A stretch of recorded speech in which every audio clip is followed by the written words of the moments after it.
Hi, welcome to the first episode of SCC Online Weekly Rewind, where we curate the most important and interesting stories to keep you abreast of all the latest developments in the field of law. I am Devika Sharma, and this week I have brought highlights from some recent significant judgments. Coming to the Supreme Court updates, considered by her peers to be one of the best, Justice Indu Malhotra retired this week after serving as Supreme Court judge for over 3 years.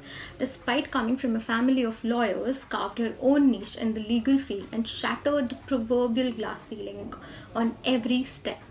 In a major ruling, the Supreme Court held that under Insolvency and Bankruptcy Code, NCLT has jurisdiction to adjudicate disputes which arise solely from or which relate to the insolvency of the corporate debtor.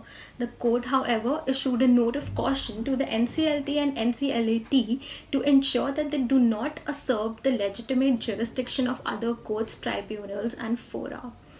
In 2 separate judgments, the Supreme Court called for amendment in certain provisions of the Arbitration and Conciliation Act.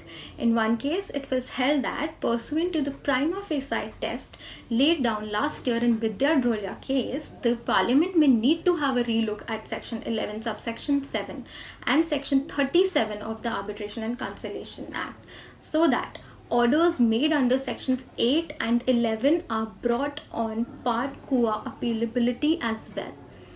In another case, the court called upon the Parliament to prescribe a specific period of limitation under Section 11 of Arbitration and Conciliation Act. Given the vacuum in the law to provide a period of limitation under Section 11, the courts have taken recourse to Article 137 of the Limitation Act, which provides a period of 3 years from the date when the right to apply accrues. However, as per the court, 3 years is an unduly long period for filing an application under Section 11, since it would defeat the very object of the Act. Coming to the High Courts, in a significant development, the Delhi High Court issued guidelines for immediate compliance by all the airlines and the DGCA for tackling the COVID situation. The court said that the passengers have to be duly sensitized regarding their responsibilities to abide by the protocol. Justice C. Hari Shankar was flying with Air India from Kolkata to Delhi when he witnessed many passengers exhibiting stubborn reluctance to wear masks properly. He took suo motu cognizance of this alarming situation and issued guidelines. After this, the DGCA has come up with directions for strict compliance of COVID-19 protocols during air travel. The Madras High Court took suo motu cognizance of a very shocking incident where a lady IPS officer has alleged harassment by the Special Director General of Police. The lady officer has alleged that the Special DGP asked her to accompany him in his car, and during that travel, she was sexually harassed. Subsequently, her official travel vehicle was intercepted by a large contingent of police personnel. Her car keys were taken away and she was pressurized to talk to the Special DGP. Later, she submitted her complaint to the Director General of Police, after which an FIR has been registered.